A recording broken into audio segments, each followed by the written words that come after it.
Hey everybody, welcome to Live with Pelado Creations. We are working on some cherry wood again. So I have previously cut it up into 5/4 on a bandsaw, thrown it into the homemade kiln to dry, milled it up on the using the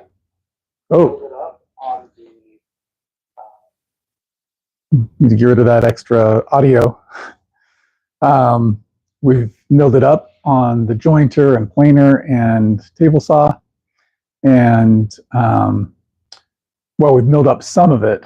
Some of it we have not milled up, and part of that is because several of the boards had significant cracks in them. And so I want to solve that problem with some epoxy. I think that was suggested in previous live videos. Can't remember from who. I thought it was LJ Woodworks, but I think he said no, that wasn't him. Maybe it was Johnny Lathe Crafts or somebody else, but I don't remember. But let's get going. So I was going to put stuff away, put my cherry wood, I was going to stack it all recently, so that's why I got the ladder out, because I was going to stack the cherry wood up there. And then I thought, you know what, I'm going to instead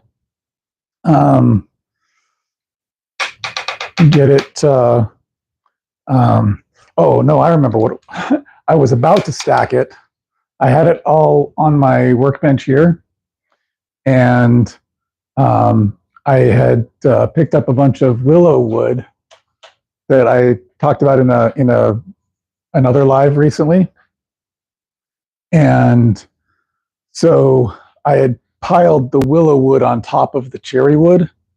And then yesterday, when I was about to stack the cherry wood up there, I realized, oh, you know what? There are tons of bugs, probably from the willow wood. And so I took all of the cherry wood that I had stacked on the workbench and laid it out here on the ground. Well, not entirely on the ground. I put little stickers underneath them as if they were in the kiln. And the kiln is right there. Right there, I'm drying some willow wood in there now. But you can see this cherry wood. Most of this here, I have already milled up. And some of this I've partially milled, but not fully. And then a bunch of it I haven't milled at all. And so you can see some of these have some pretty significant cracks in it, like that guy's got a huge crack right down here. This guy's got a pretty big crack in it. These ones down here have some good sized cracks. So I'm thinking to fill those cracks and make these a little bit more usable. So you can see that guy's got a pretty good sized crack right in there. So anyway, I'm going to stack up the milled cherry wood and then start getting the other stuff ready for epoxying. So all of this previously milled. So I'll just stack this over here for now. Not a permanent home for it, but just get it out of the way for now.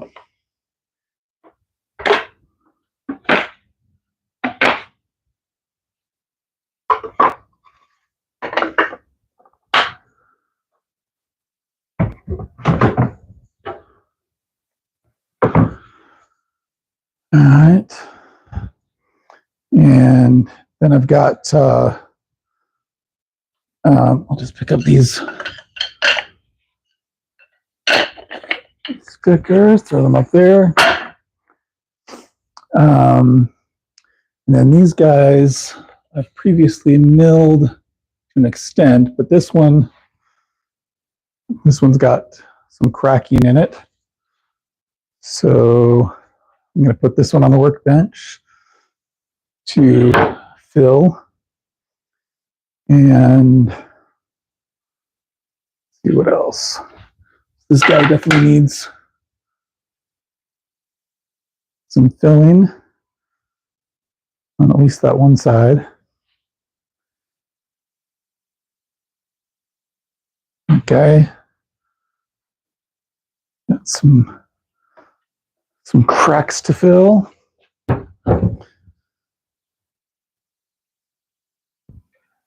And both of those. Oh, looks like we've got a fair number of people here in the chat.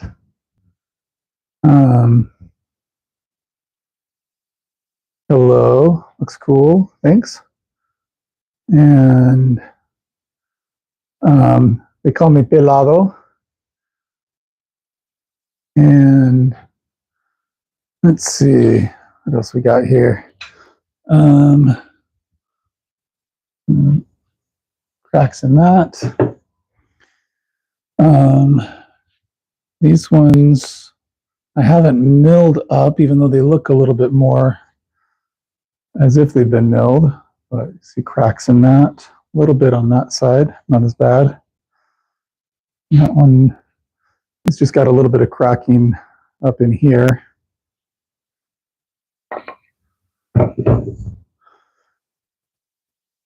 And for those of you in the chat, go ahead and tell me where you're watching from. I am in the United States of America in the great state of Idaho. Love to hear where you're all watching from. And let's see, what else?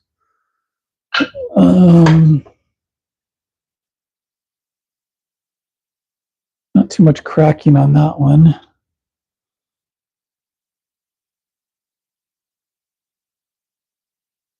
A little bit of, just in the knot there.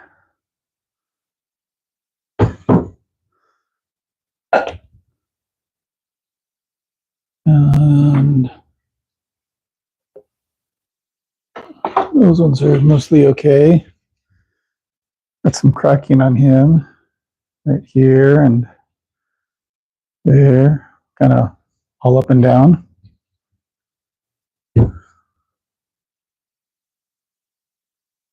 Hey, Vineyard, good to see you.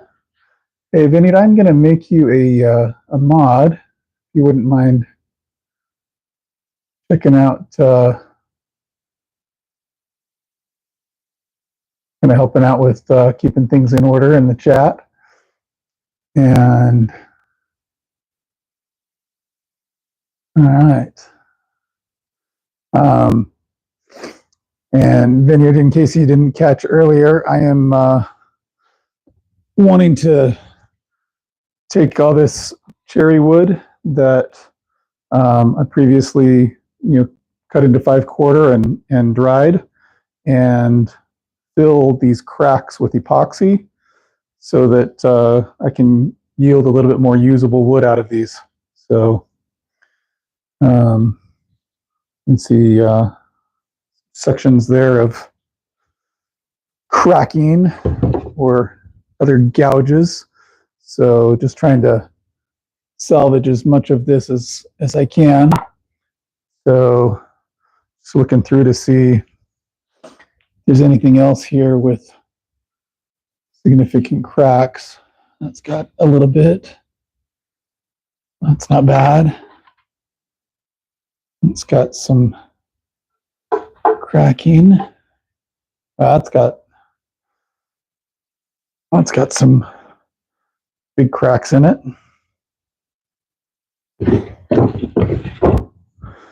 And that's probably all that I really need to worry about for now. I'm not really seeing too many other big cracks in the rest of these.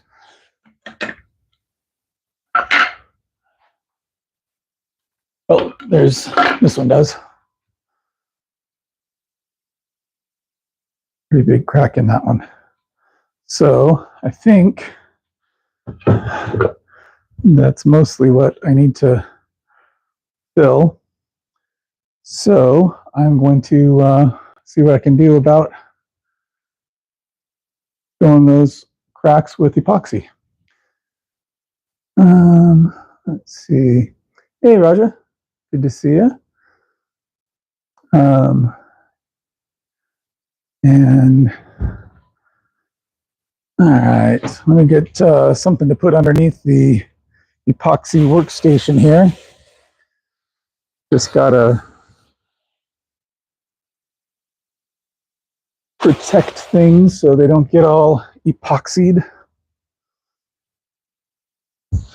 So just grab this that I've used before and just reuse it.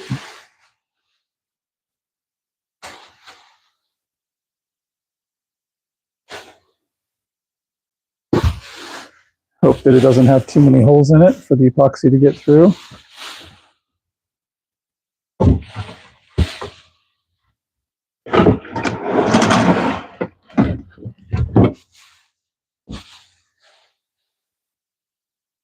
And some cherry wood over there. Spread this guy out a little more. Okay. And something here. All right.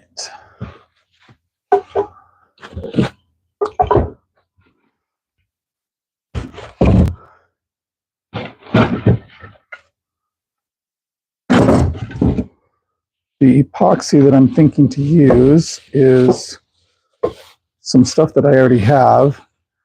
It's not really made for this purpose, but we're going to see if it can work anyway. So it's called Stone Coat. It was developed for countertop applications, but we'll see how well it'll work for this. So probably start with that guy. Try and get you a little bit closer view so you can kind of see what's going on. And let me break out the epoxy supplies here. It's been a while since I've used any of these epoxy supplies. So originally got this stuff to do countertops with, and done some of the countertops in the house, but haven't completed the job. So I don't want to use all of my epoxy for this job, but I don't think it should take very much. So I'm not too worried about using it up. So with the epoxy, you can use all sorts of colorants. There are all sorts of metallic dust, so black and gold, diamond, black glitter, silver glitter, right? And then there's, a blue, and then some other blacks. I've also got some white dye and some brown dye. And I think I'm just going to use the brown dye today. I'm not going to use very much of it because I don't really want it to be very dark. But we'll see how well this does.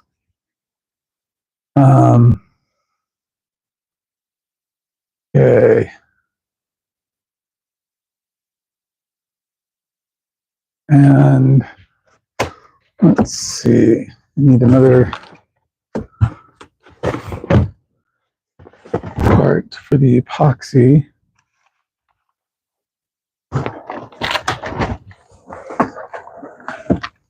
Okay. Let's see. This is hardener. So I need part A to go with it.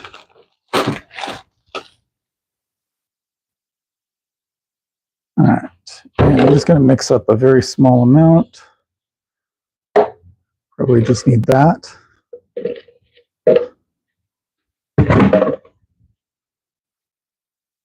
And I'm going to get some gloves on here because this can get very messy.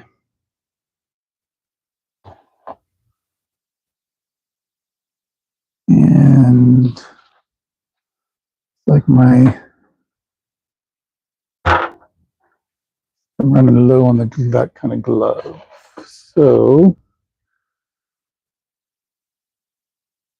let me see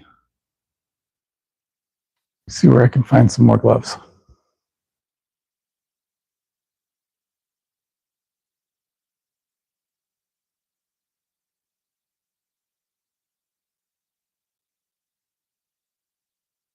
Okay.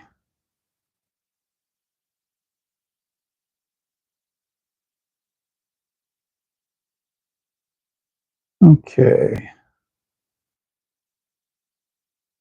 And all right, let's find some more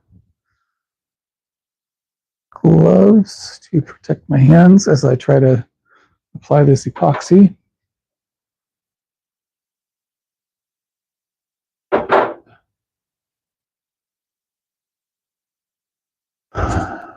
Where did I put the gloves? Anyone remember?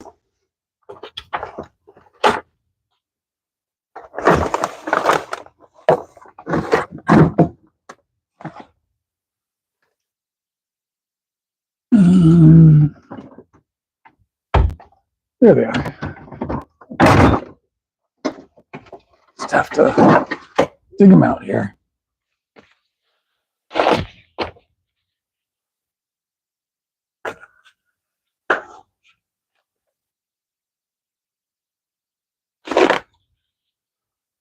All right.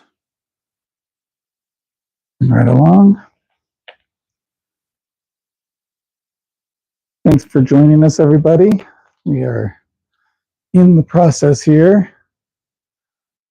I'm trying to get all the supplies together so I can mix up the epoxy and the hardener into the cup. I'll use a little bit of dye, and then we'll pour it into the cracks in the cherry wood, and hopefully this works out okay. Guess we'll see how well it works.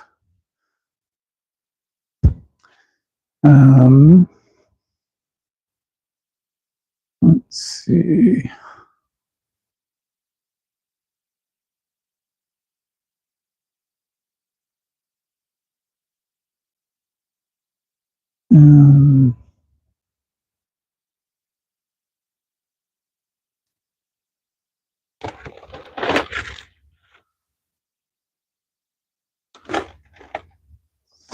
I'm just looking for something to mix with.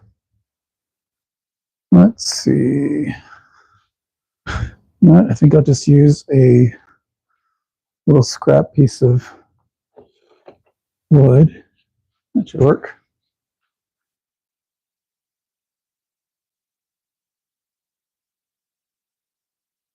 And let's see. All right. So mix thoroughly, 2 to 4 minutes.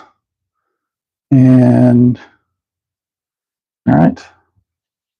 See how we do here. All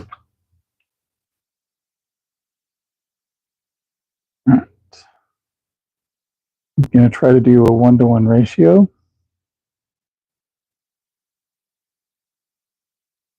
And I'm going to start off with not very much epoxy at all. And if I need to make another batch, I will. But I'm hoping to not need to make another batch. Well, I probably will need to make another batch based just on this amount because it's pretty minuscule, but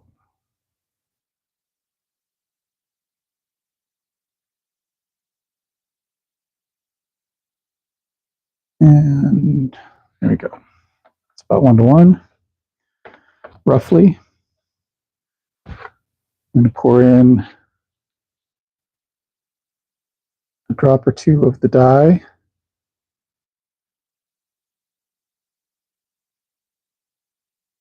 That should be plenty. And I'm just going to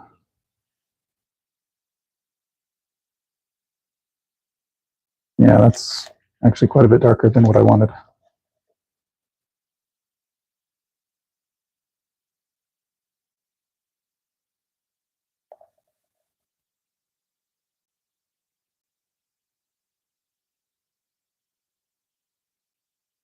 So now I just have to mix this very thoroughly.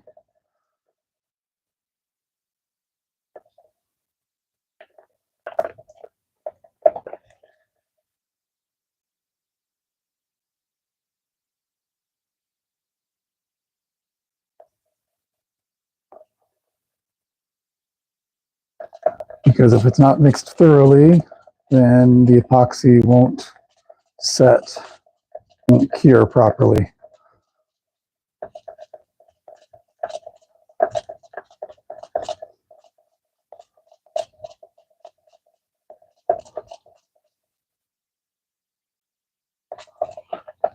And just check on the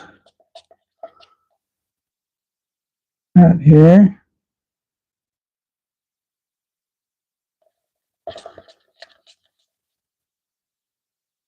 Thanks everybody for joining in and just mixing up some epoxy.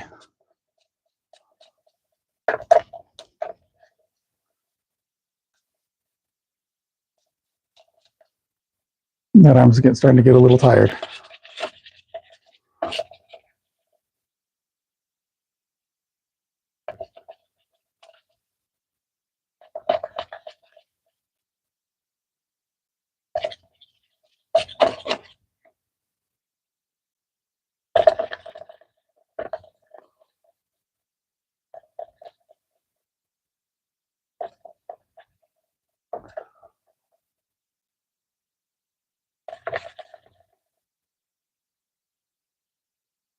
All right, so I'm going to call that good for the moment.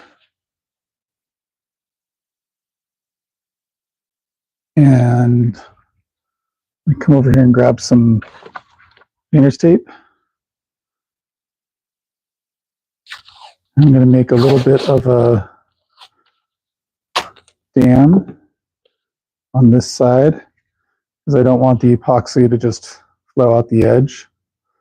So I'm just going to put some tape there.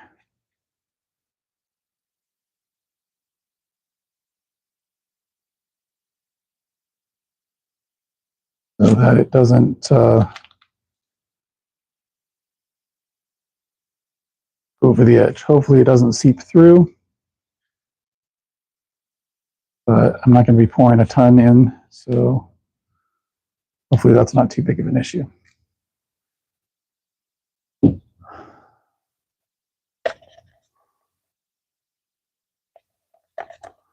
All right, and I'm just going to drizzle some from this. And just see how well that'll fill.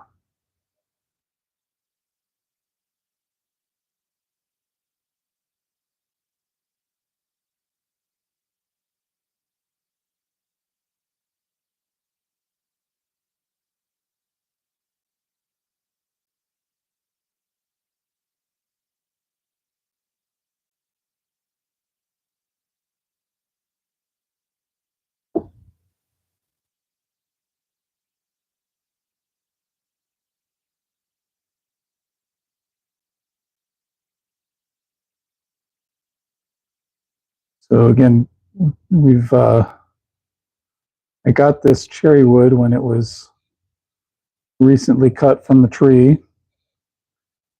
and I cut it up on my bandsaw to 5/4, which is the fancy woodworking way of saying 1.25 inches. And then I made a little wood drying kiln that I just have here in my shop. I just want to make sure all of that epoxy is getting all the way down into the crevice there.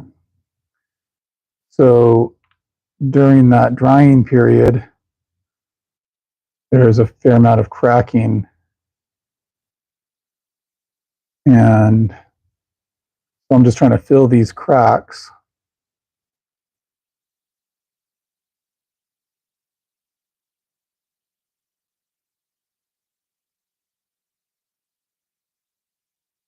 With the epoxy.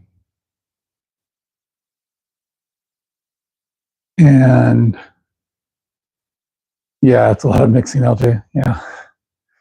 So I'm just going to fill the cracks with the epoxy and hope that it cures, and then I can plane it down and use more of the wood than what I would otherwise be able to use.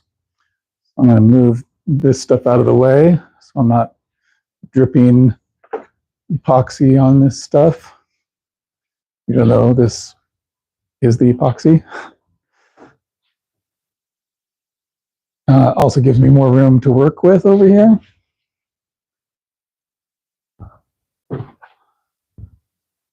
So that over here. All right. And then I'll just put everything that I still need to epoxy over on this side to my right, and everything that has been epoxied I'll put over to my left side on the very full side of my workbench, and we'll see how well that comes together.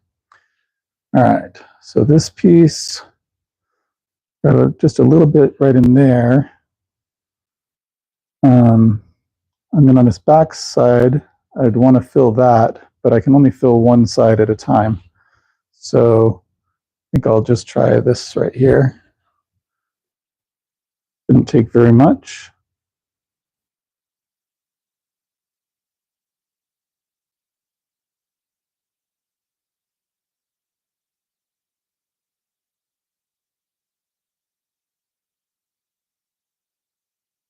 All right.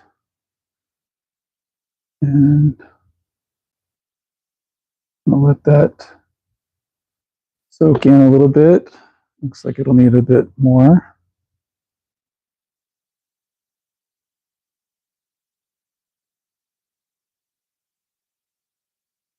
And I'll let that soak in while we find our next victim here. All right, that one's got pretty sizable crack on the side. It looks like it'll probably seep down pretty far. So I definitely want to put a tape dam on it, but I also don't like how off center it is. So I'm going to save him for later, and if we get to him, great. If not, then worry about it next time. All right, so this one got a similar issue, but I'm feeling a little more confident about the tape dam actually doing some good here.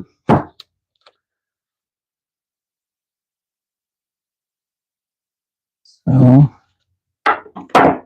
knocking the screwdriver stuff with the magnet there. All right.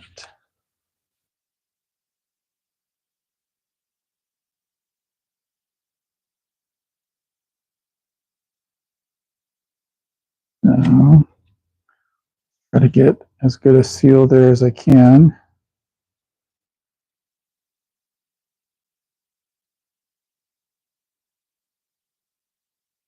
And I'm just going to mix this up a little bit every time I come back to it so that I'll make sure I'm getting good Good mixture there. I probably should have put more hardener in than I did. This is pretty runny mixture. But if I'd put in more hardener, then it would be, I'd have less working time, right? So as it is, they say that you have about 45 minutes working time with this stone coat epoxy product. And I'm going to put that over there. Move on to the next piece. And so that's actually not too bad. I'm going to skip that piece. That doesn't really look like it needs too much epoxy.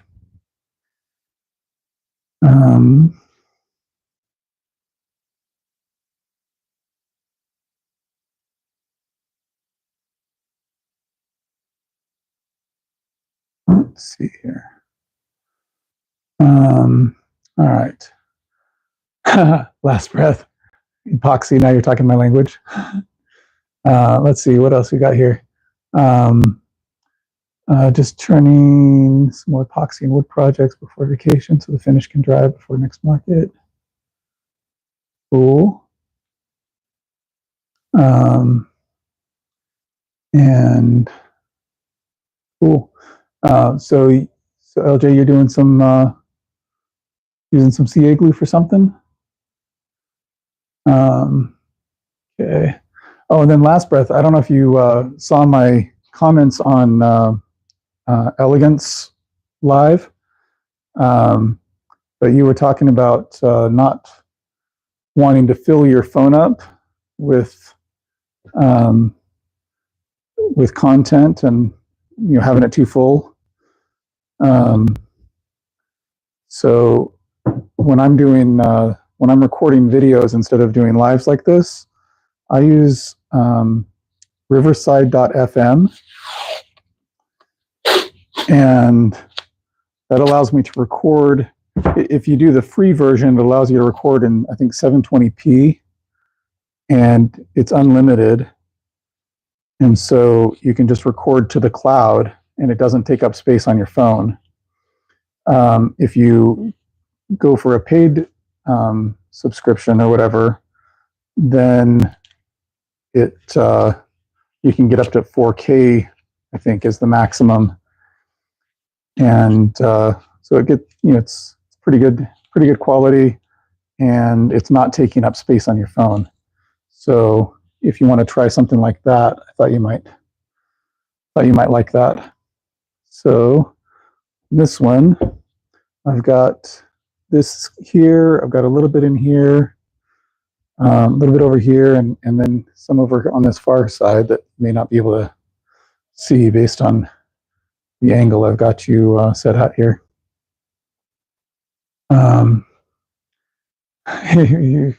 Epoxy is so addictive. Yeah, I haven't really done much with epoxy lately, because like I was saying at the beginning, we first got this epoxy to do our countertops, and we redid the island in our kitchen. We really redid the island, and so we really needed to redo the countertop as well. But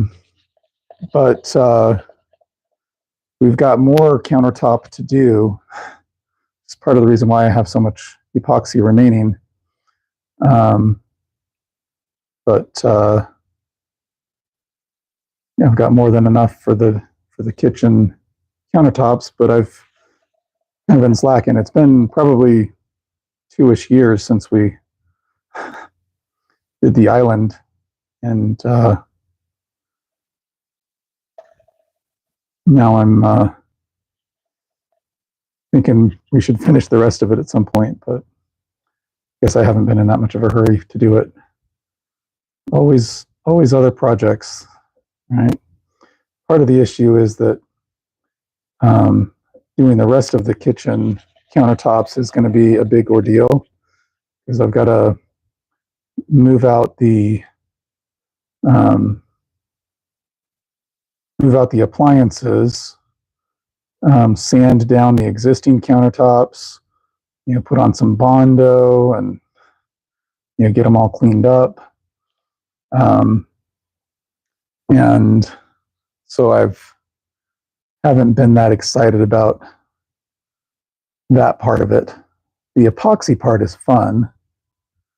And we finished with a pretty fun design when we finally got it done, but I didn't record that because I didn't have a channel back then, but I might record if and when we get around to doing the rest of the countertops.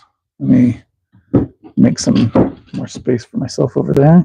All right, so put in here, in there, a little bit in here, and let's see. Really need to figure something out. Projects take hours or days to complete and then edit down, so storage space is key. Yeah, you and I can't tell the difference. Yeah. And working on some projects for tabletop epoxy. Can't do deep pours or it'll thermal crack. Yeah. Yeah, I have not ever done any deep pours. And this is definitely not intended for deep pour. Like I said, it's just a countertop. So it's supposed to be a relatively thin layer of epoxy. So let me see where I want to drizzle this here. I was thinking that this would not be enough epoxy to finish all of these, but it might actually be more than I need as I'm looking at what I've gotten done so far and what I have left to do, but we'll see. So last breath, maybe it was you that was recommending that I fill these with epoxy. I couldn't remember who it was so I'm pretty sure that it was in a prior live that you or someone was telling me that epoxy would be a good way to fill these cracks so that I didn't have as much wood going to waste. Was that you? Or am I just completely misremembering everything? So got a little bit, probably don't need anything over there. And then what I need here seems pretty minimal. This seems like a pretty small crack. But the small cracks can sometimes go pretty deep, and so can take a lot more material than what you're expecting. So I'll just give you an up-close look. Oh, that's coming.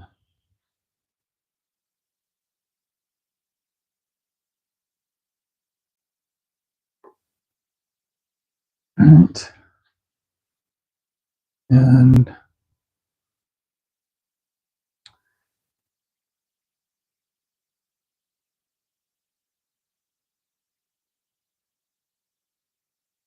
if I look at the stuff that I've already filled, the last one I did,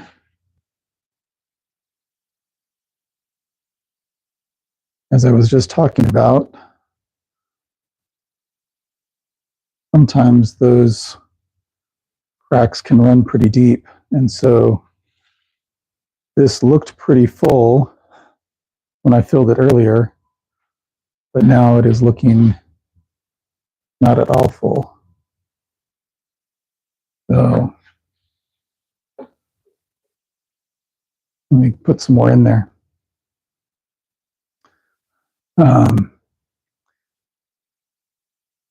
Hardest part is remembering the mix ratios for the different kinds.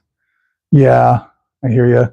And the mix ratio on this for the tabletop or countertop application is just a 1-to-1 ratio. And I was saying I think maybe I should have gone with a more hardener, just so that it's not so runny. I mean, you can see how runny this is.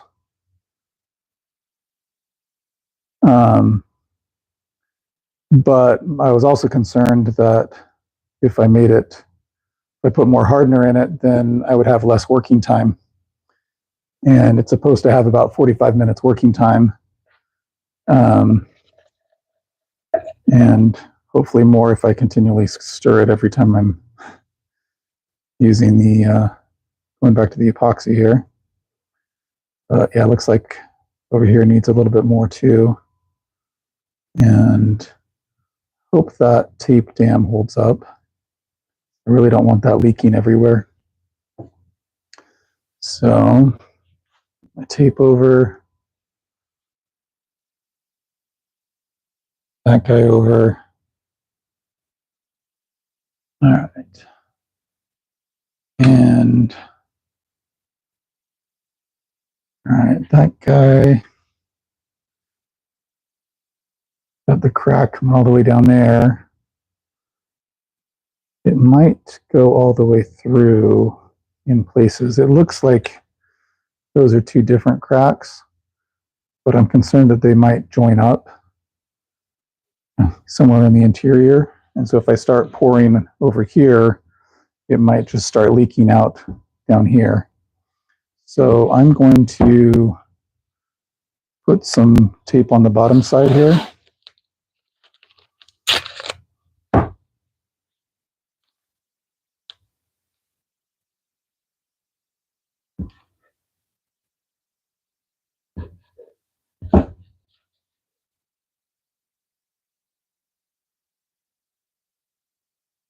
And then I'll put more tape around the end here.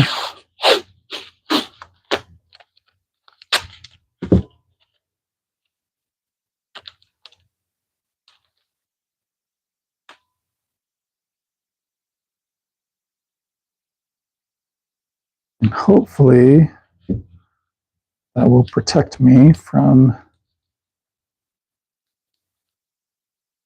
any problems.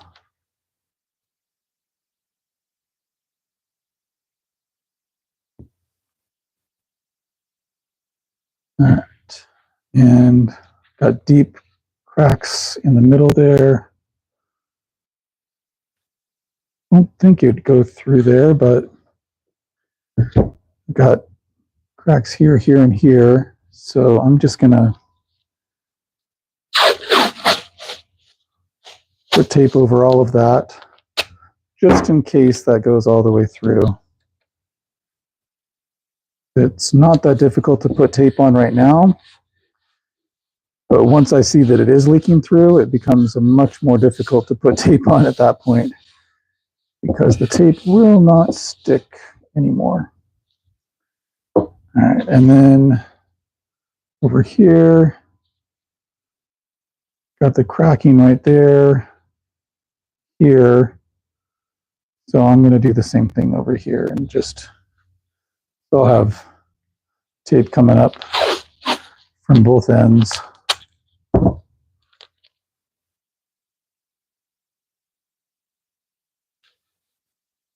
Better safe than sorry.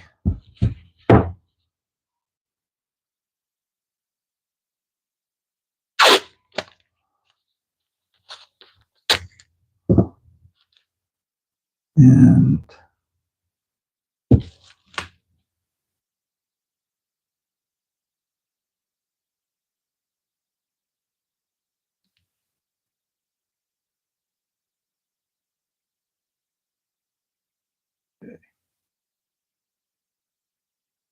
all right, mix this guy up some more. You think epoxy shrinks as it cures? Oh, that could be. Runny is good, so it seeps down into the cracks. Add a little more acetone to thin it more, extend the working time. Okay. Doesn't shrink, it just soaks into the wood. Okay. And looks like the pith in that one. Yeah. Use packing tape for that. Oh yeah, you know what? I was thinking that. I've used the frog tape before when we were doing the countertops, but the reason we did that was that when we did the tape dam is that we were only doing we only wanted the dam on there for a period of time, and then we were releasing the dam so that the epoxy could flow over the edges. So I was thinking I could do something similar here before the epoxy fully cures or even fully dries. I can come back and take the tape off. And if worse comes to worse, I can always just cut off the very ends of these or whatever if the epoxy is adhering to the tape too much. So won't be the worst thing in the world to just have to cut off the very end of these boards.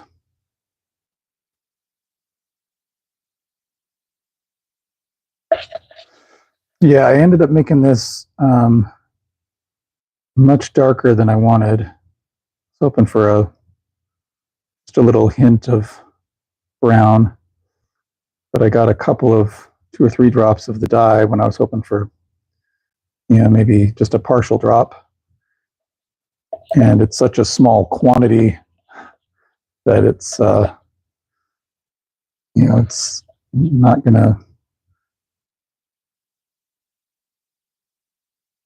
to, what's the word I'm looking for?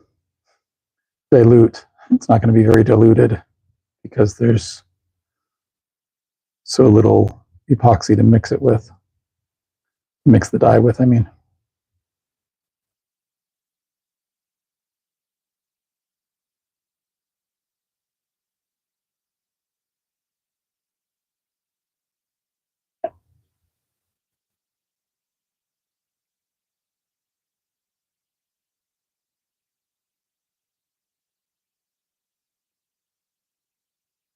All right, this isn't the best applicator, but it's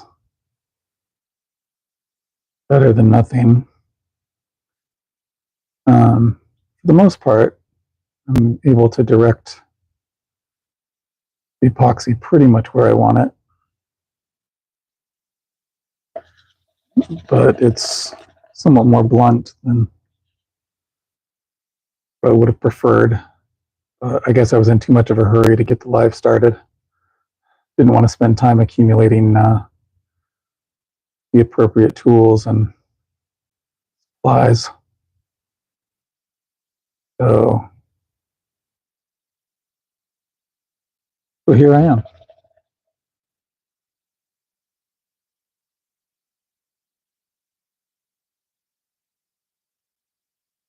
And last breath, I think I saw your last video release was like 2 months ago. Is that right? Or maybe that's just the last long form.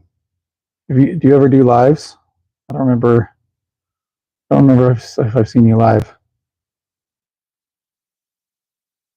Anyone watching, both LJ and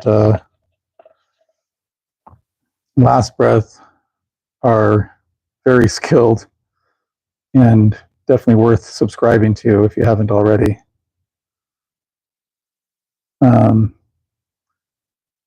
So if you want to put your links for your channels so that anyone who's watching can easily subscribe, that would be great.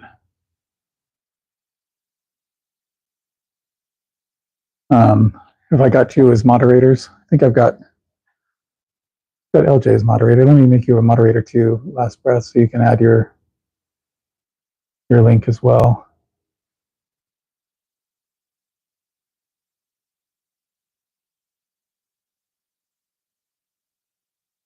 And oh, Jim, what am I going to make with the boards? That's a great question. I'm not exactly sure yet. I've got a project that I'm working on right now with, or that I'm in the process of working on, is a shoe bench for my mom. So I might be able to use more of this wood for it. That's part of why I'm filling these with epoxy, is to try and make it so that I've got more usable wood out of this cherry. I've milled up a fair amount already, and hoping to get more cherry wood out of the cherry I've got. So if I don't need it for that project, then I'm not exactly sure what I'll use it for, but it might be,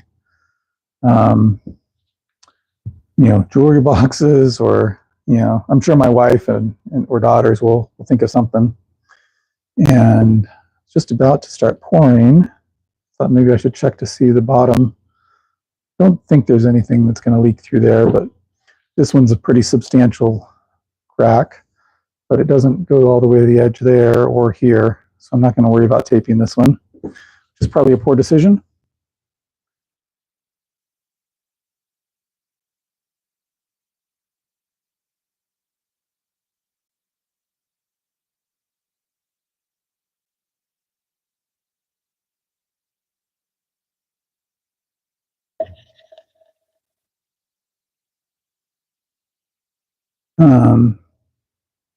I've got some links for some of the supplies that I've used in this cherry wood project in the description, but I don't think I have the Stone Coat Epoxy linked in there with affiliate links and stuff. If you guys want to try using the epoxy, but if I remember, after the live, I'll go in and add the links for the Stone Coat as well.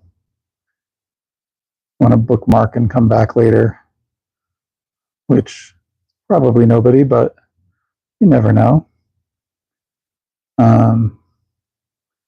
So yeah, this one's pretty deep. I'm gonna have to come back after I get this all filled. I'm pretty sure it's going to be seeping down and need to be filled again.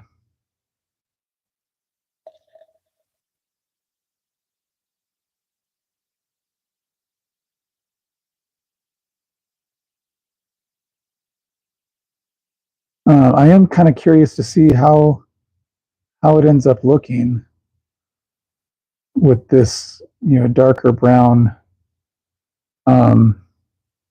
look to it. I was saying I was intending for this to be a much lighter shade, but we'll just go with it.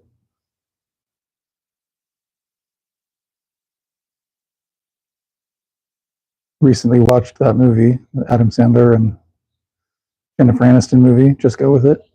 Anyone seen that one?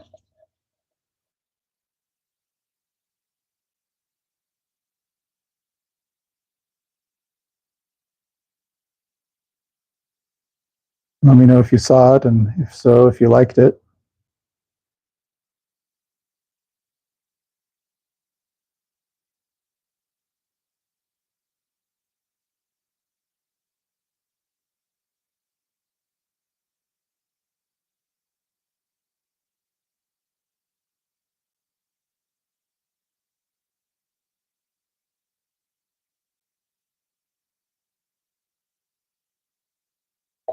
All right. Starting to run a little low on the epoxy, so maybe I won't make it through everything here, but you can still try.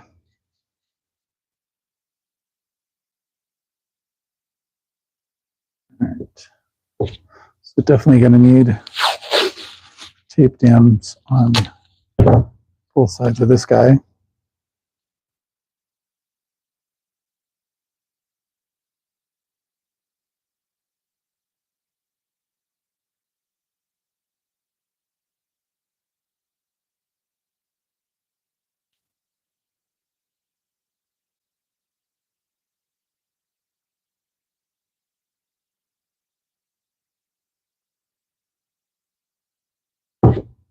Okay.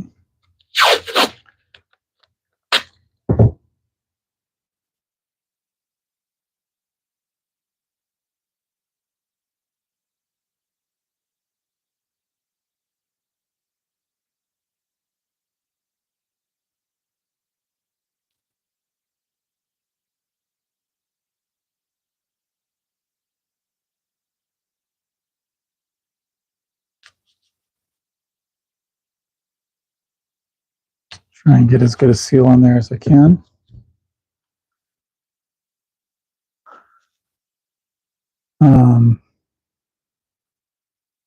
And all right. Yeah, Jim, it is dry. Let me just show you real quick.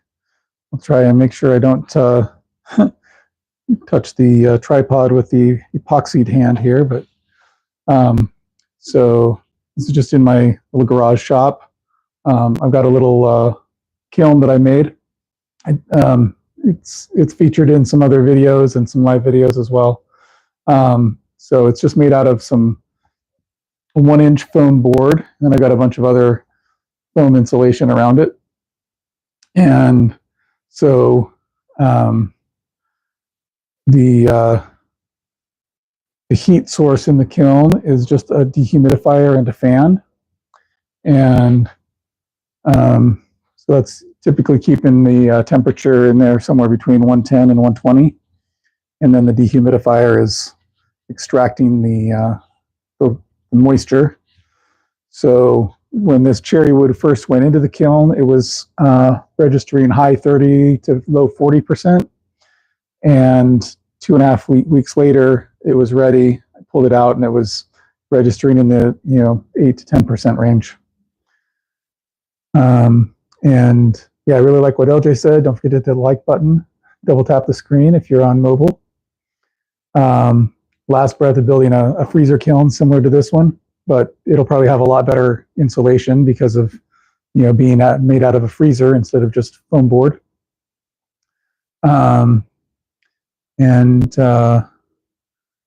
Yeah, LJ, you just turn it green and hope for the best. Oh wow, you already have cracks in that bowl you just turned.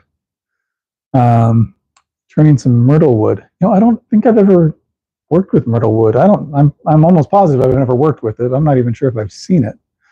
Where are you at, Jim? Is that a common wood where you are?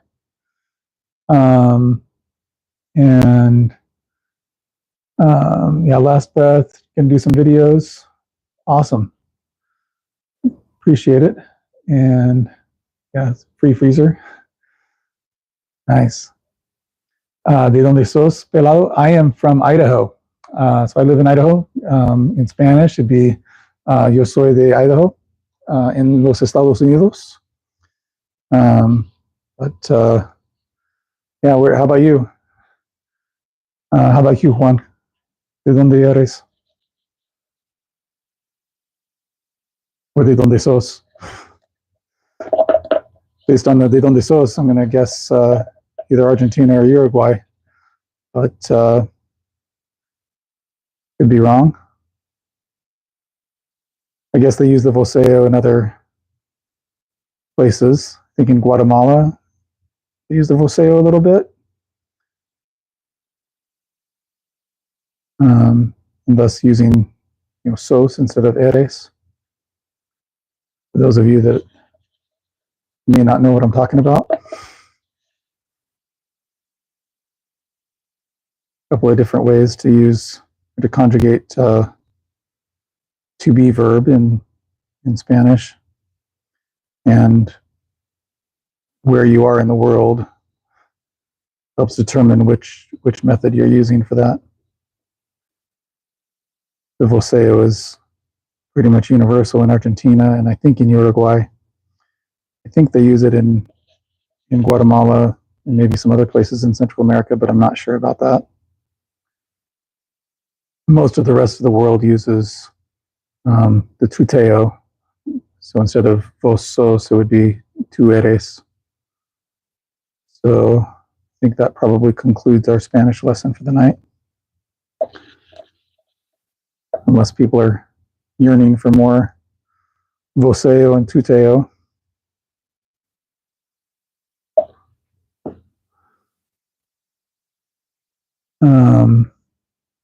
Okay.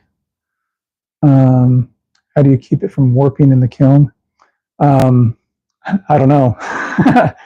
I definitely had some warping and some cupping and some bowing. So part of the reason is that before I put stuff in, I didn't paint the ends.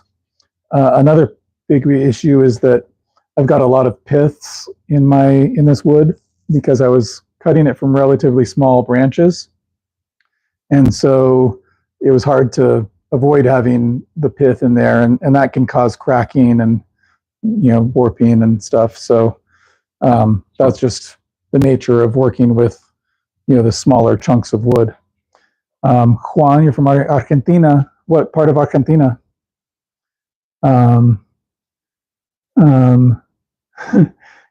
Jim's Caucasian, no table español mucho. I'm gonna assume that you mean hable. Juan, are you saying my Spanish is nice? If so, I appreciate that. And looking for the SAP button. Took Spanish in high school almost 40 years ago. Only know the swear words the kids on the bus taught me. Yeah, pith is the number one enemy. Yeah. Yeah, it's been quite a while ago, Juan, but many years ago, I spent some time in Argentina. I was in Mendoza, the provinces of Mendoza and San Juan, but that's been a long time ago. I first went there in 1995, so it's been 30 years. Well, almost 30 years since I first went down there. I was there for 2 years. So, yeah, so this has got a substantial crack here, bit of a crack there. Might go through. So I'll start with this one because that one's pretty deep and I'm running a little low on epoxy here. So hopefully I can have enough to finish up what I'm at least one side of these things. Am I giving you guys a good enough view? Maybe I need to adjust the angle here. Is that, are you able to see what I'm doing? Let me know in the comments. So I'm assuming that my audio is working better than it did at the beginning of my last live. My last live, I accidentally plugged in the transmitter, or not the transmitter, but the receiver from my lav mic, but then I didn't actually turn on the lav mic. So the phone thought that I had a microphone connected, but didn't have the microphone turned on to actually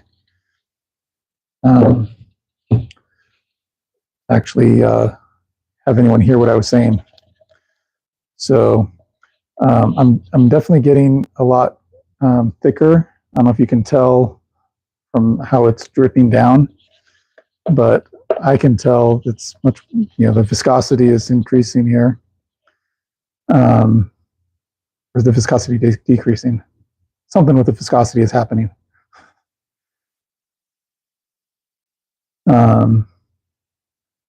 So get that filled in.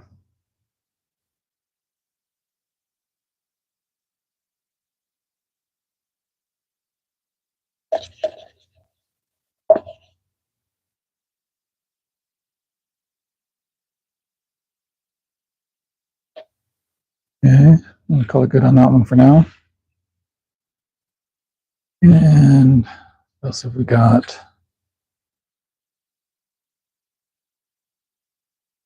Just have basically some spots right here. Just hit those real quick. Just have a few more boards to go. And then if I'm able to get through all of them with the epoxy I have left here, then I'll start filling in the cracks that have gotten too full, or that are not full anymore, ones that have kind of drained out. But I'm not sure that I'm going to have to worry about having more epoxy to work with, because it seems like I am not going to have too much more. You know what? I'm going to hold off on doing that one too.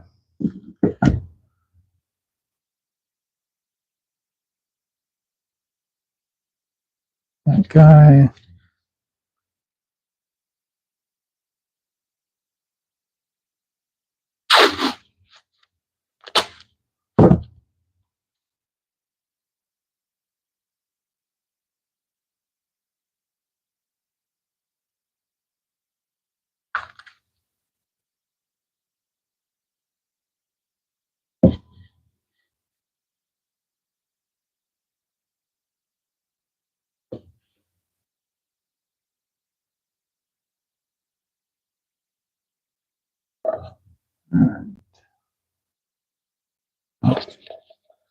Let's see.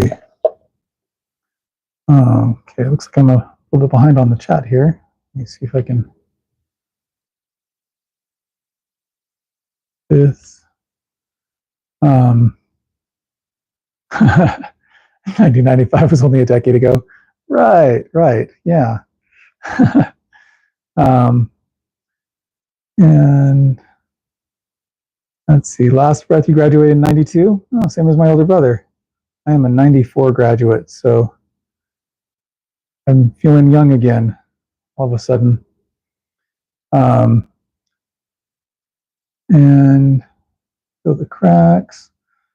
Yeah, older than Big Max, just a little younger than you. Okay. Are you going to his place? Cool. And hi, Jim. Thanks for joining us. Hopefully, we'll see you next time. But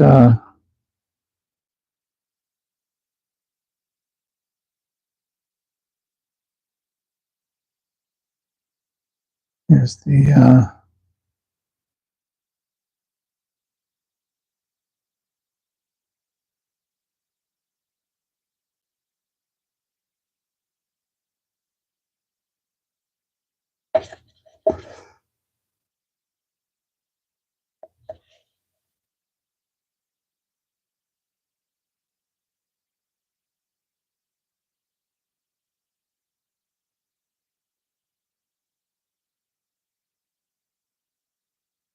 I don't know that I really need to fill too close to that edge,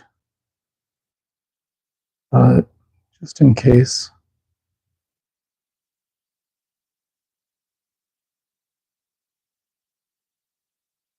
I need a lot more over here than I do over there.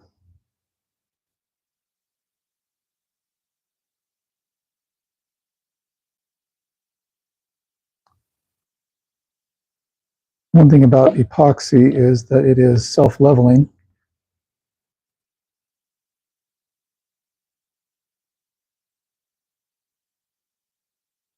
That is kind of a nice feature. All right.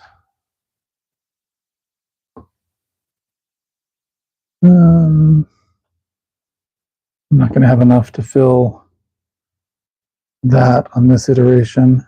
Let's see how long and deep that is. So I will instead just try to fill some of these little knots. And right here along the edge.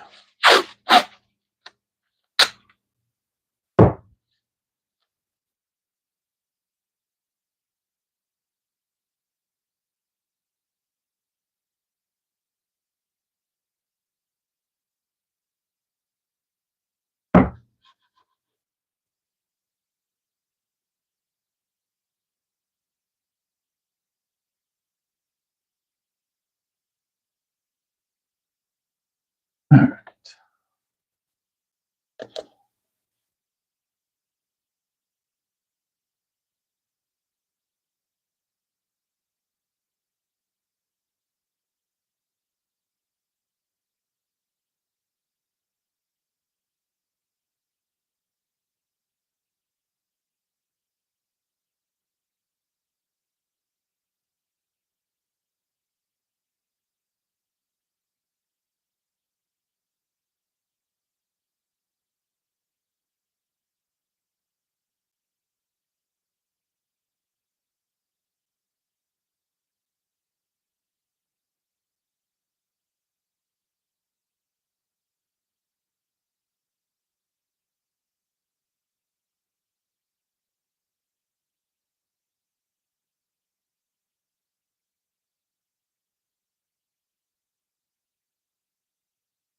On these knots is where I'm least worried about the color difference,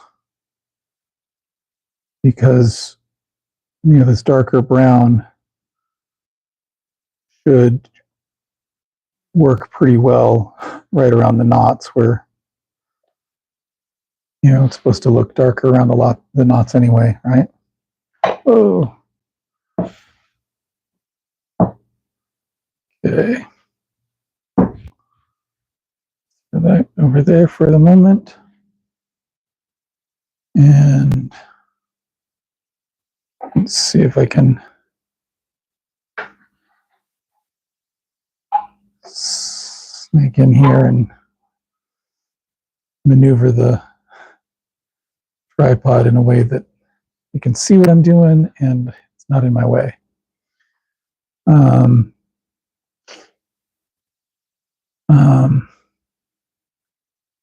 I'm going to make a mess in his shop, the epoxy projects. Is that it for Big Macs? Is that what you're saying last breath? And color will be fine. I hope so. Cool to highlight the cracks, and I'm hoping so. But we'll find out just how good it looks. So I'm going to try to do this one, since this one is much more likely to actually be of some benefit. This one not as big, not as worried about it. So even if I can't, even if I don't have enough to fill this completely, I can at least get it started.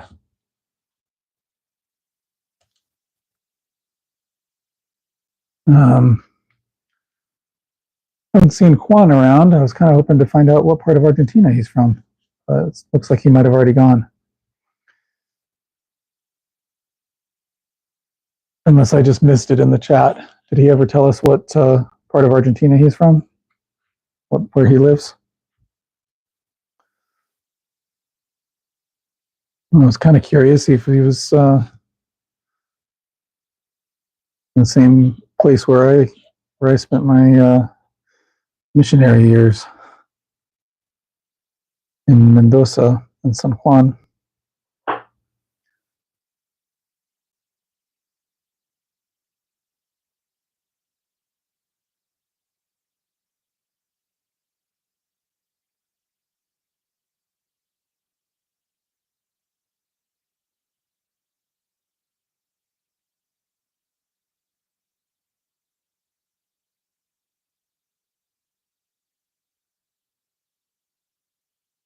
Last breath, you were talking about the different epoxies that you use. What different stuff do you use? I'm presuming you're not using the same stuff I am.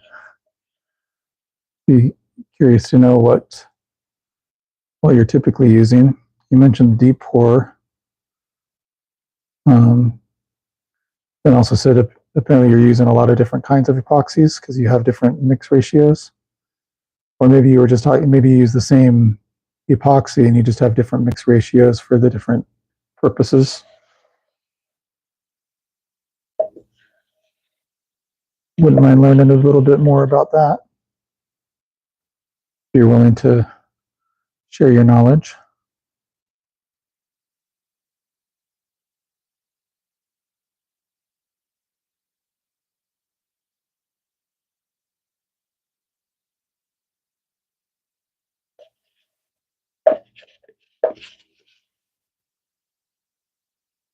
All right, I'm kind of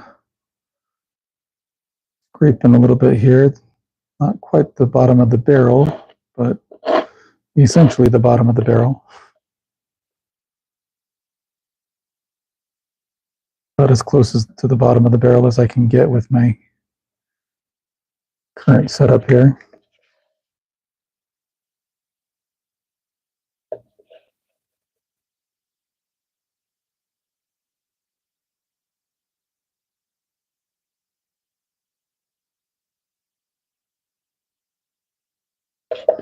Yeah, I'm definitely not going to be able to fill this whole crack with the epoxy I've got remaining here.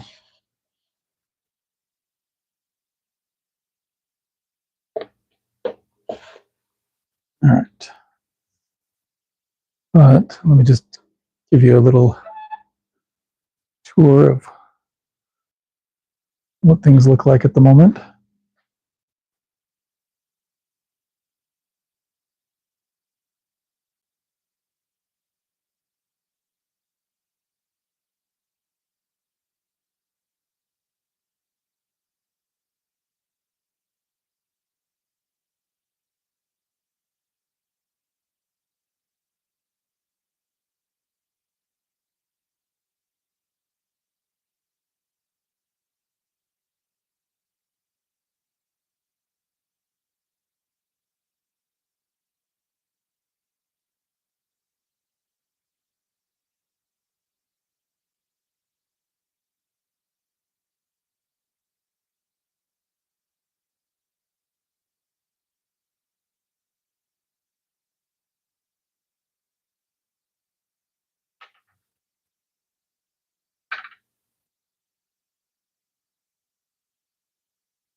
All right. And in the zoomed out view again here. All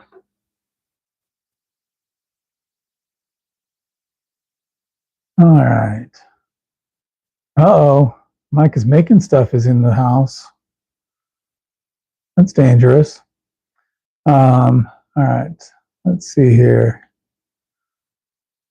I had to tune into my primo who's on live picking up the flamenco que pesado. Okay. Flamenco que pesado. Flamenco. I'm not remembering what flamenco is. Is that a flamingo or is that something completely different? And let's see. So last breath, you use mostly deep pour for your projects. Also use some fast cure and quick demold besides the countertop. Depends on the wood and what it's for. Okay. People are really digging the epoxy turnings. Oh yeah. Yeah, I've got a friend, the one who helped me with his bandsaw to cut down the willow wood. Because my bandsaw only has a 6-inch capacity. His has I think a 14-inch capacity. So he helped me cut down some of the willow wood, but we were talking about possibly doing some epoxy, putting the willow in epoxy and then turning that. So, okay, he was playing Spanish flamenco guitar. Okay, flamenco guitar. Gotcha. I see what happened, if I can say. What do you want to say? All right. So we've got a fair amount that is seeped down. Looks like we might have a little bit of leaking there. So probably a little too late, but I'm gonna try and cover that up on the bottom with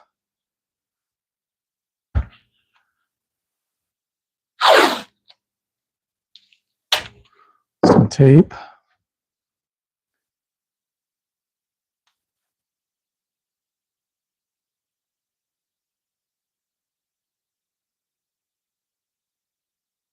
All right.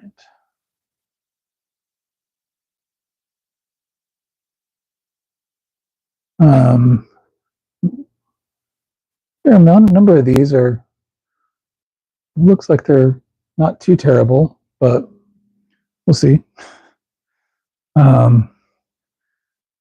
Okay. The 2-part was mixed and there was a pause that hardened before you got to the end of your pour. I think it's probably going to be all right. My problem is more that I ran out. It was definitely getting thicker as I went, but this is a pretty long open time on this epoxy. So it's supposed to have at least a 45-minute open time. And so I'm probably close to that. But I'm more concerned about just the epoxy seeping down pretty deep, because I filled these guys earlier and then, was working my way that way. And so, like on some of these, you can see, I don't know how well you can see, but like this one, the epoxy is all seeped down pretty much. So there's very little epoxy visible on the top. This one's not too terrible. That's seeped down. Not too bad, but probably wouldn't hurt to hit this one again. That one is basically gone. Need to hit that some more. That seeped down quite a bit over here. This doesn't look too bad. That's seeped down more. I need to hit it again. This is still pretty well on the surface, and over there close. And then these ones haven't been open as long. So anyway, they're doing okay. So all right.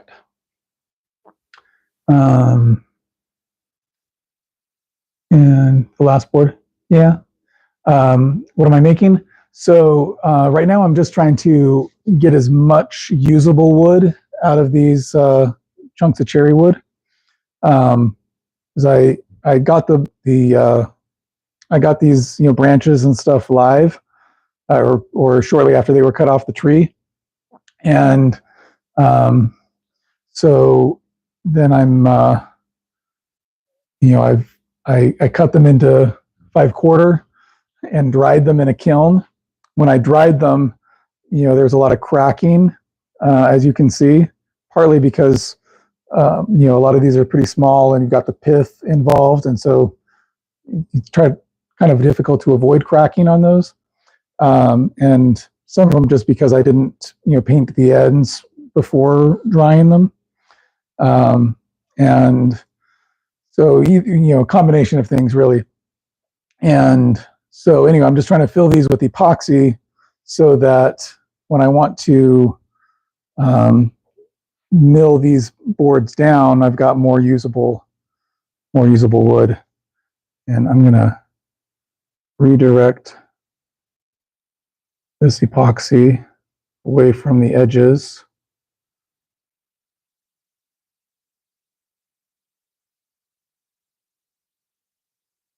Back to the crack. Once I get these ready, the main project that I'm working on with the cherry wood is a shoe rack for my mom, and that's the project I have planned for this. And then once I complete that, if I've got more material remaining, then I'm not exactly sure what I'm going to do with it, but I'll do something fun, something cool. So, all right, I think I'm going to mix up a little bit more epoxy and do another round here. 45 is variable. How accurate you can be with resin and hardener? Yeah. Yep. Planning to laminate them together. You know what? That's a really good question. I'm not exactly sure what I'm going to do. I'm thinking that I'll probably put them in a panel together, but the panel that I'm going to do might not be kind of the traditional. So let me just show you some of the stuff that I've already milled up that I didn't have to fill with epoxy. So I've got, these are just a few of the boards. There's a bunch more. So I've got this stuff here that I wasn't planning to do anything with epoxy. Maybe I will. There's some spots that maybe could use a little bit, but a little bit of burning from my table saw there. But you know, maybe in some of these knots, it wouldn't hurt to hit them with some epoxy, but probably not going to worry about it. So I was thinking, since I've got a limited amount of wood, instead of just putting it all together in a panel, I was thinking that I might stagger it so that I've got maybe 1.5-inch boards, and then just have them meet in the middle. You know, these are much thicker, obviously, than what I would want to do. And, you know, so then just have, you know, small pieces on the ends, but have basically these blank sections so that I'm not having to utilize an entire board for a shelf. So that way I can get away with using less wood per shelf, if that makes any sense. So I'm using, you know, a little bit more than half of the wood that I would for an entire shelf. But that's kind of my thinking on that. Okay. All right. So let me get the epoxy out again and start mixing it up some more. And you know, I don't think I'm going to put any more dye in there. All right. And I'm just going to stick with my roughly 1-to-1 ratio. You make a good point, Mike, that if my ratio is off by even a little, it can make a big difference. And especially with such small quantities that I'm working with here, it can make a big difference. I've worked with this epoxy before for my countertops. And it, you know, there's still quite a bit of workability with it even after that, you know, 45-minute time. So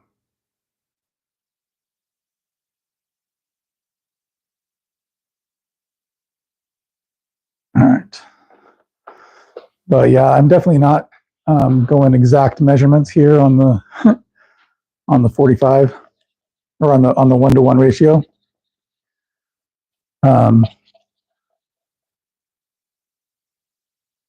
And then just mixing it all together. And then you might not have seen much of this earlier, Mike, but between each board, I was pretty much mixing it again. So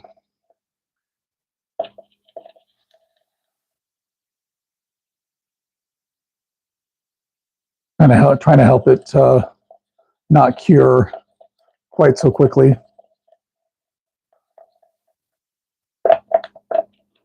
This is a little bit closer to the color that I was intending originally. You know, where it's, you know, just a light brown. But maybe you guys are right that I should go with a darker brown anyway. I'm not sure how well the color is coming through on the screen. Yeah, humidity plays a huge factor. That's true. I'm in a pretty dry climate here.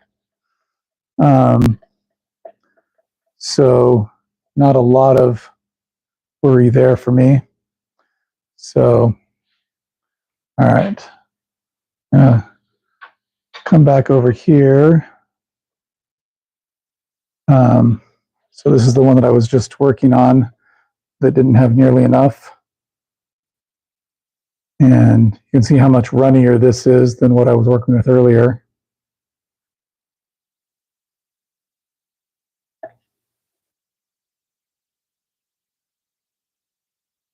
Because certainly as it has more time, it's going to solidify and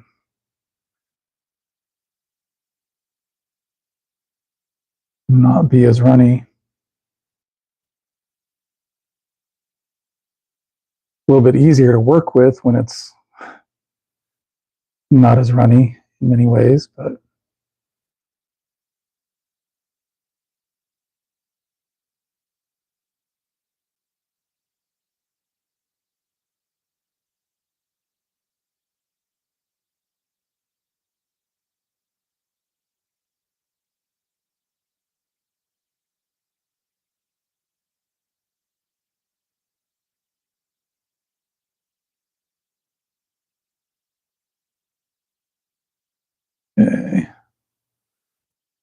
So we're going to need a fair amount more here.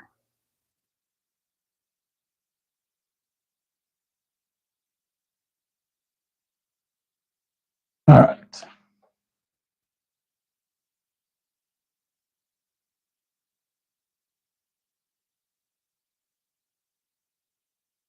I'll give you a little bit different angle over here. See how well that does. Got 40% humidity, and then today almost 90%. Yeah, I'll bet. Yeah, that's one nice thing about here in where we're at in Idaho. We don't get a lot of precipitation, so it doesn't. We don't really have a lot of variation that much, but for the most part, it stays pretty dry most of the time. Not a lot of humidity. So, see if I'm.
I'm gonna be careful not to lean into the stuff that I've already epoxied.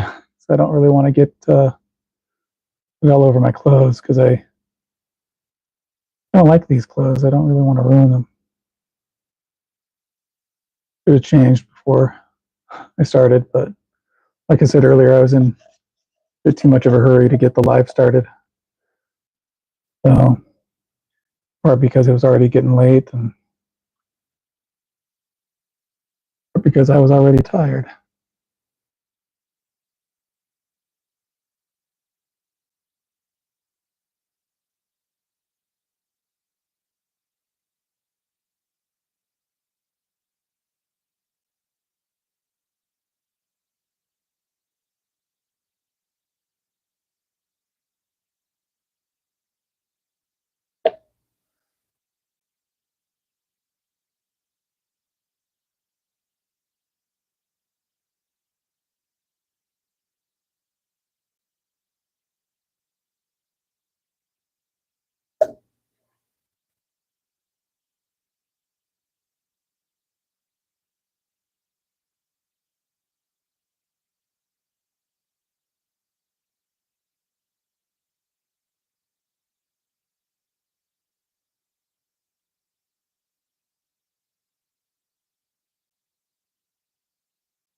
Sorry if my arm is blocking your view of everything.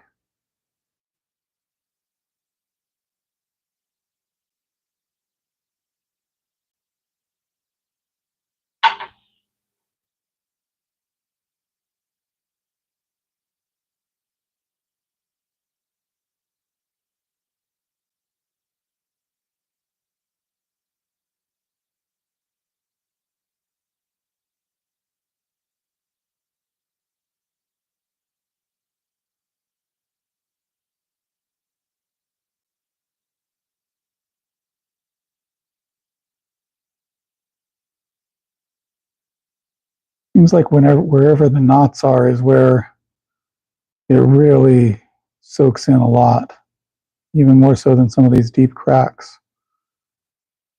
I guess I should have anticipated that, but I didn't.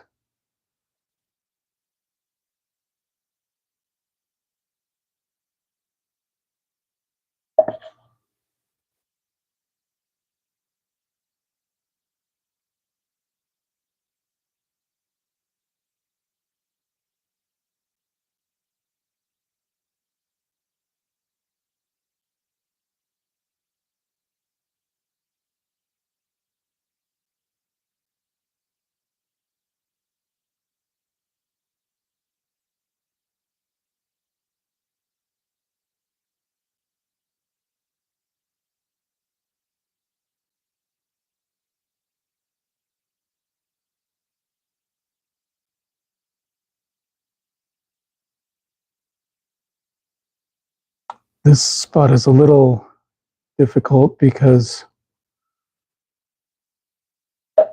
there's a crack here and then a crack there, but the board is a little bit lower right here than it is where this crack is. So the epoxy wants to flow downhill instead of just going into that crack and making me angry.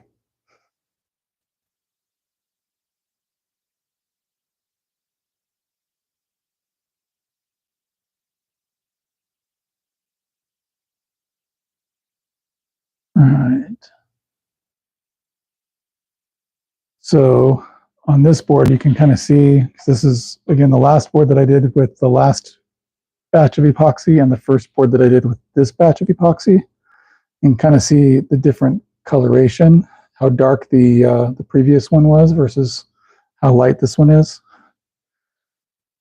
So hoping that it turns out well. And go over it again here with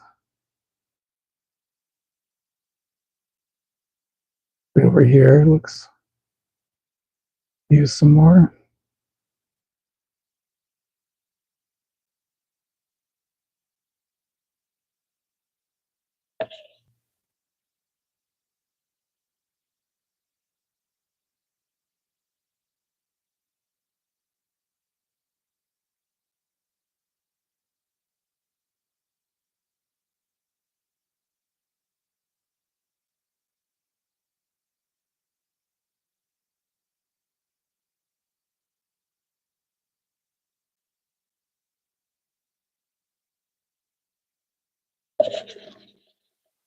Okay.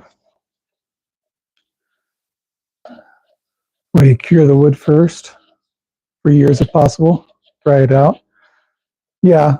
I've got Luke, I've got a little homemade kiln here. So I did dry the wood out. But if you're talking about the humidity issue that Last Breath was talking about, he was talking about more how that can really mess with your cure times on your epoxy. If it's really humid out, it takes a lot longer for the epoxy to cure than if it's, not humid and dry. So I think that's what he was getting at. I don't know if that's what you're addressing or if you're trying to tell us something else. But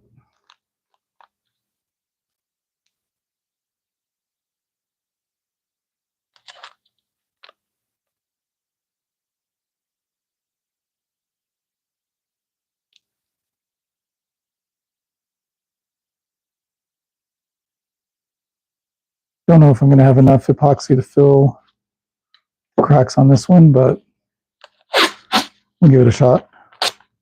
I don't really want to mix up another batch. So if this isn't enough, then just call it good enough.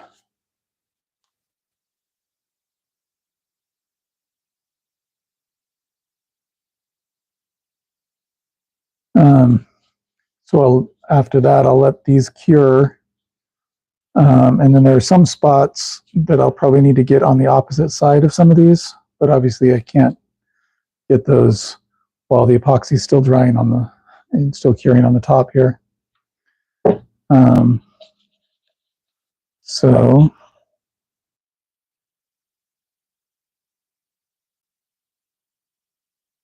kind of funky. This is a brown dye that I put in, but the epoxy kind of looks green to me going on. I don't know what color it looks like to you guys. It has kind of a green hue.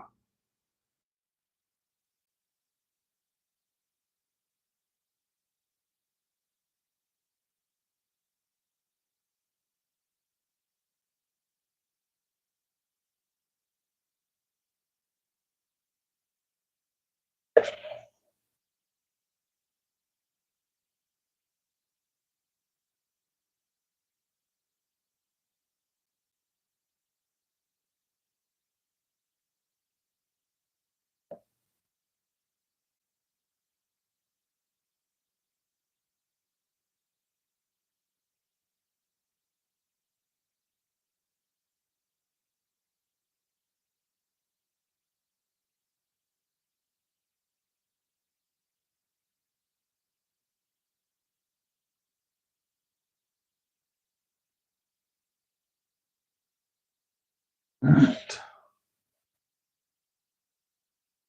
And let's see where is most in need of additional epoxy.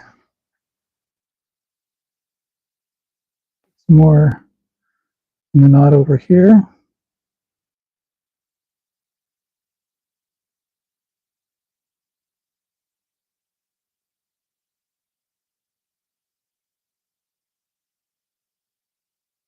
And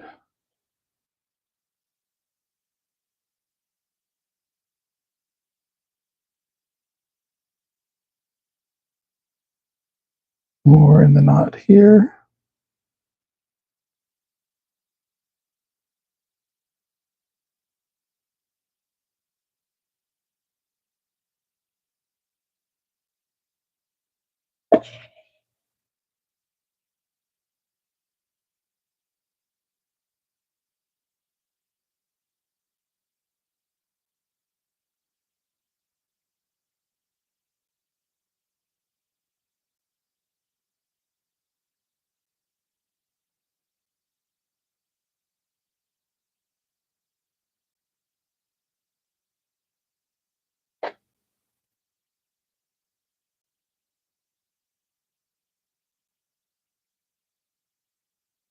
All right.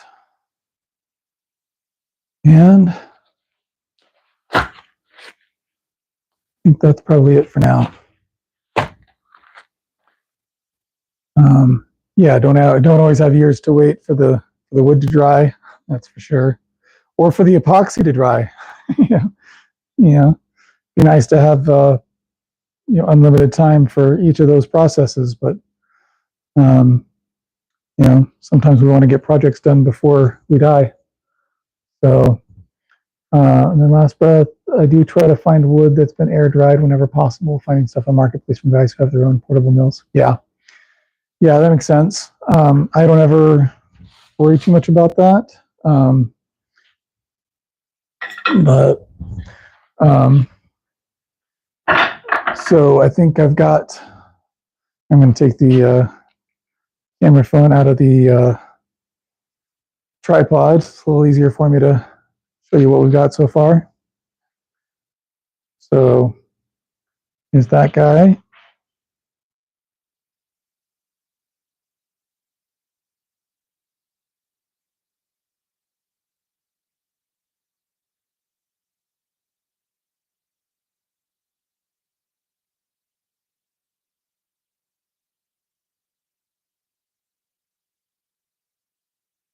It's probably spilling over a little bit on the side.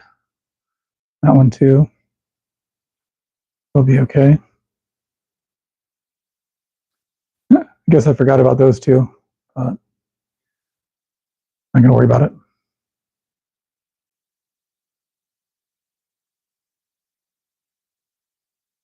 One of those knots right there that took, I think, at least 3 helpings of epoxy.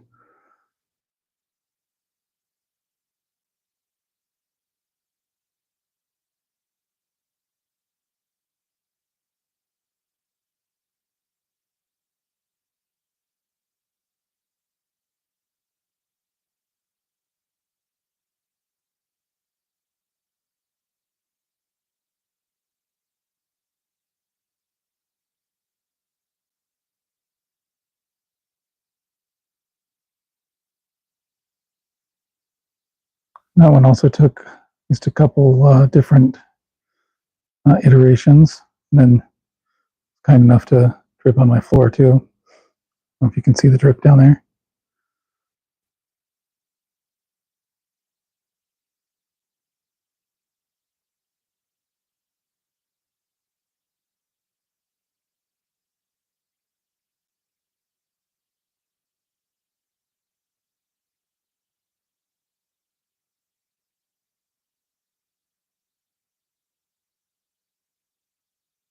This is one of the boards that I partially milled up.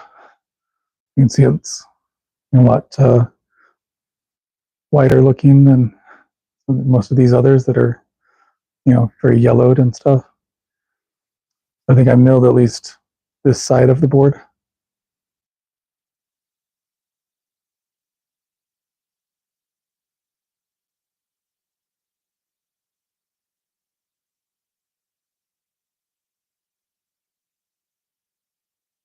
So that's what I've got epoxied so far. And for those of you who missed prior live videos, I dried the cherry wood in this homemade kiln. It's been dropping temperatures. It was at 119 earlier. It's at 103 right now. So I'll need to check on that, see what's going on. In fact, I think I'll do that right now. So you can kind of see the willow wood that's in there now. So it's not the most complicated system here, but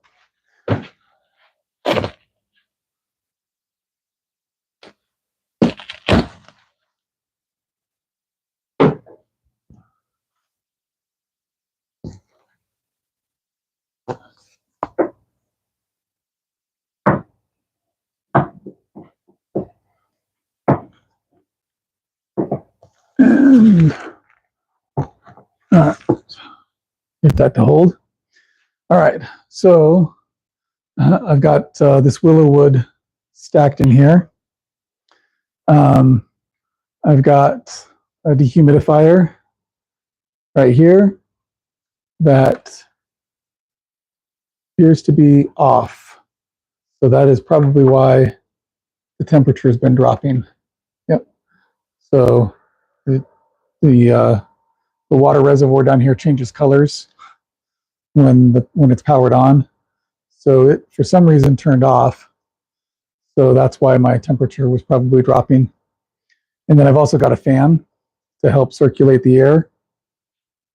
And then, the willow wood, we didn't get it very flat, square or anything. So we just stacked it as best we could in there.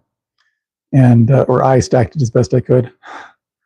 Got it, went over to a friend's nearby to get it cut up into the slabs, since my bandsaw is insufficient for that. Only a 6-inch cutting capacity. And so the dehumidifier and fan are the heat source. They're plugged into the temperature monitor up there. And so now it's dropped down to 94 degrees since I've got it open. If it gets much above my target temperature, it'll shut those off. I don't think that was what my problem was today. So not sure why the dehumidifier turned off, but it did. So like I was saying before, it's just made out of 1-inch foam boards, a 1-inch foam board, 4x8. So it's 16 inches deep, 24 inches tall, 48 inches wide, which just happens to fit on my shelf here. And then I took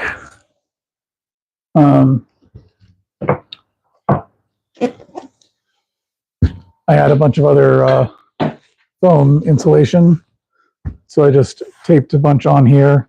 Oh, and the boards, the foam boards, I've just connected with HVAC tape. And then I just surrounded it with additional foam, taped foam on the top here, and then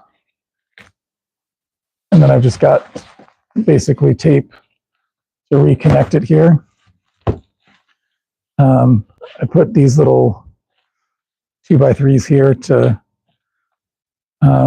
give support to the door, because I saw that up here was sagging.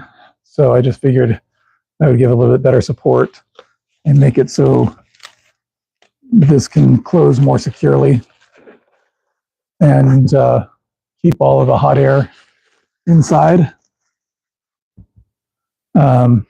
And then the dehumidifier, I don't know if you can see over there, the dehumidifier has this tube, and so it's just emptying the water down into the bucket there. So that's the water that has come out of the willow wood since I started the other day, minus whatever is evaporated here in the shop. So that's the wood drying operation. Here's all the cherry wood that I haven't milled up yet, that didn't seem to have significant cracks to worry about filling. Here's the cherry wood that we just filled with epoxy, filled in the cracks with the epoxy.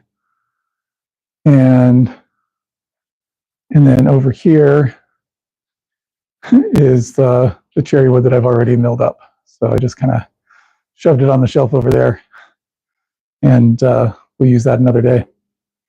So let me know in the chat if you have any questions, concerns, jokes, and we'll probably be wrapping up here pretty soon. Let's see, similar to what I'm going to make with my freezer, using a Rainbird controller for both heat and humidity. Yeah, I didn't realize that Rainbird did controllers for heat and humidity. Kind of makes sense that they would, but I was unaware. But yeah, if anyone has any questions, let me know. If not, we'll just get this wrapped up, and hopefully this all works out well.